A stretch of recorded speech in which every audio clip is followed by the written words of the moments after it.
বিসমিল্লাহির রহমানির রহিম। আসসালামু আলাইকুম। আমাদের আজকের বিষয় হলো শীতকালীন এয়ার কন্ডিশনিং এর তাপ হ্রাসের উৎস বা source of heat loss in winter air conditioning. উপস্থাপনায় আমি আবু মোহাম্মদ আতিকুল্লাহ, চিফ ইন্সট্রাক্টর ও বিভাগীয় প্রধান technical refrigeration and air conditioning RSC, Dhaka polytechnic institute, Tejgaon শিল্প এলাকা, ঢাকা 1208।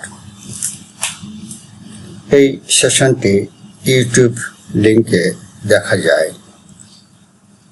এই সেশন শেষে আমরা যা জানতে পারব সেগুলো হলো শীতকালীন এয়ার কন্ডিশনিং এর হিট লসের কারণ, শীতকালীন এয়ার কন্ডিশনিং এর তাপ হ্রাসের প্রক্রিয়া, শীতকালীন এয়ার কন্ডিশনিং এর তাপ হ্রাসের উৎস, শীতকালীন এয়ার কন্ডিশনিং এর তাপ হ্রাসের বা হিট লস কমানোর কৌশল, শীতকালীন এয়ার কন্ডিশনিং এর হিট লসের সাথে জড়িত কারণ বা ফ্যাক্টরগুলো, causes of heat loss in winter AC, process of heat loss in winter AC, source of heat loss in winter AC, technique to reduce heat loss in winter AC, and factor involved in heat loss in winter air conditioning. এই কয়েকটা অংশ জানতে পারবো আমরা আজকের এই আলোচ্য বিষয় থেকে।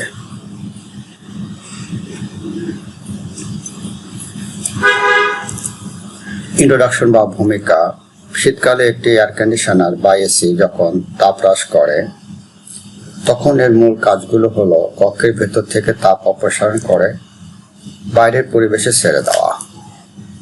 একটি সিস্টেমের বাইরের অংশ একটি রেফ্রিজারেন্ট যা শীতল করার জন্য ব্যবহৃত রাসায়নিক গ্রহণ করে এবং এটিকে গরম করে বাইরে বাতাসে ছেড়ে দেয়। এই প্রক্রিয়াটি হিট পাম্পের বিপরীত কাজ করে, যা শীতকালে রুম গরম করার জন্য বাইরের তাপ শোষণ করে। শীতকালে এয়ার কন্ডিশনিং সিস্টেম তাপ হ্রাসের উৎস মূলত দুর্বলভাবে অন্তরকযুক্ত দেয়াল, ছাদ এবং মেঝের মাধ্যমে কাপড়ের ক্ষতি, জানালা, দরজা ইত্যাদি, আউটলেট এবং সিলিং খোলার চারপাশে বাতাসের লিকেজ থেকে বায়ু চলাচল হ্রাস এবং ক্ষতিগ্রস্ত বা সিল না করা ডাক্টওয়ার্কের মাধ্যমে ঘটে। শীতকালীন এয়ার কন্ডিশনিং এর হিট লসের কারণগুলো হলো ফ্যাব্রিক লস, যা কন্ডাকশন এবং রেডিয়েশন মাধ্যমে হয়ে থাকে, পোর ইনসুলেশন বা দুর্বল অন্তরক, এগুলোর মধ্যে আছে যেমন উইন্ডোজ, ডোর, সিলিং এবং রুফ।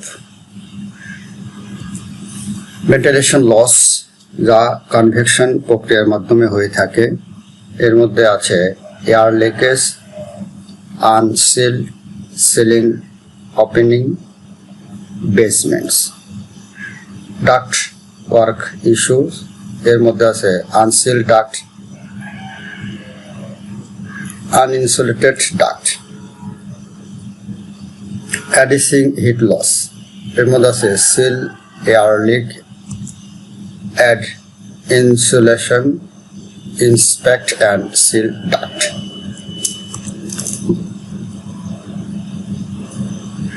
শীতকালীন এয়ার কন্ডিশনিং তাপ হ্রাসের প্রক্রিয়াগুলোর মধ্যে আছে ভিতরের কয়েল, তাপ শোষণ করার প্রক্রিয়া,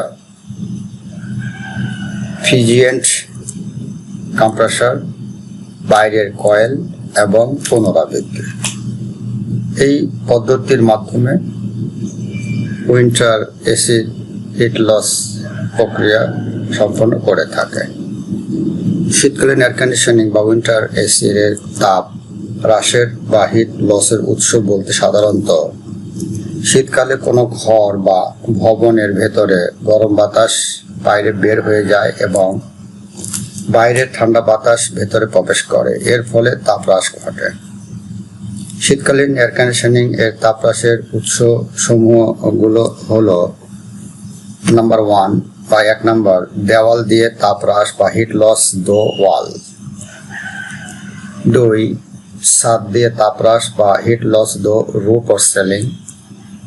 10, মেঝে দিয়ে তাপ হ্রাস বা হিট লস দো ফ্লোর। 4 জানালা দিয়ে তাপ হ্রাস, হিট লস দো গ্লাস অর উইন্ডোজ। 5 দরজা দিয়ে তাপ হ্রাস, এর মধ্যে আছে হিট লস দো ডোরস।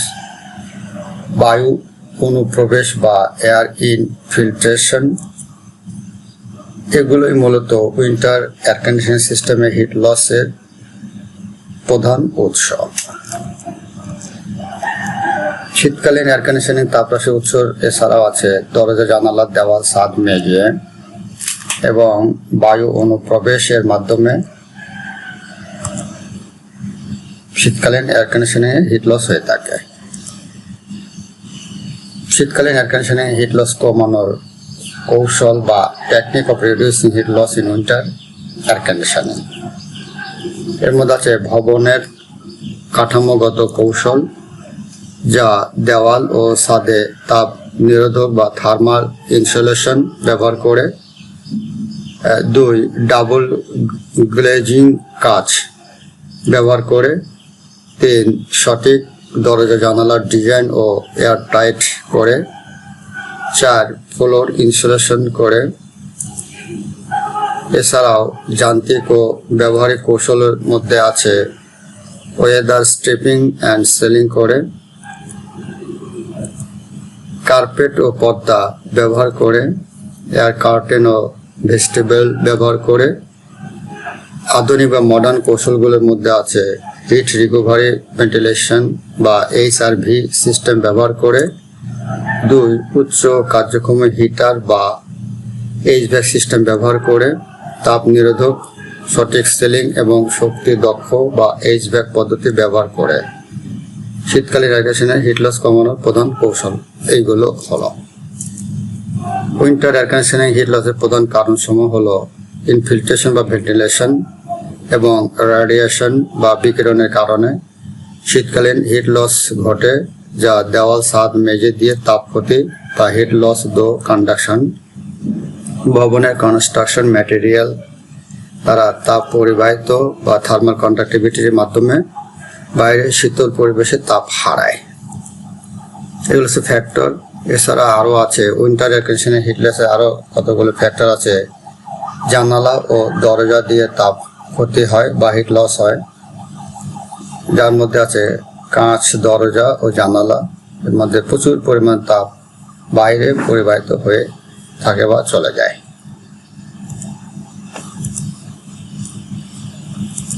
থার্মাল ব্রিজ বা ইফেক্ট, তাপ সেতুর মাধ্যমে ভবনের কংক্রিট বিম, কলাম বা স্টিলের অংশ তাপের দ্রুত পরিবাহিত ঘটিয়ে হিট লস বাড়ায়।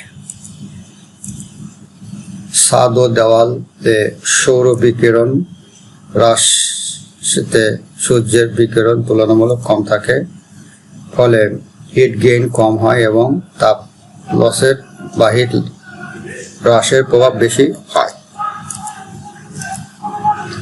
সংক্ষেপে কন্ডাকশন, ইনফিল্ট্রেশন, ভেন্টিলেশন, ওপেনিং, এর মধ্যে আছে ডোর অ্যান্ড উইন্ডোজ এবং থার্মাল ব্রিজ হলো উইন্টার এয়ার কন্ডিশনিংয়ে হিট লসের প্রধান কারণ।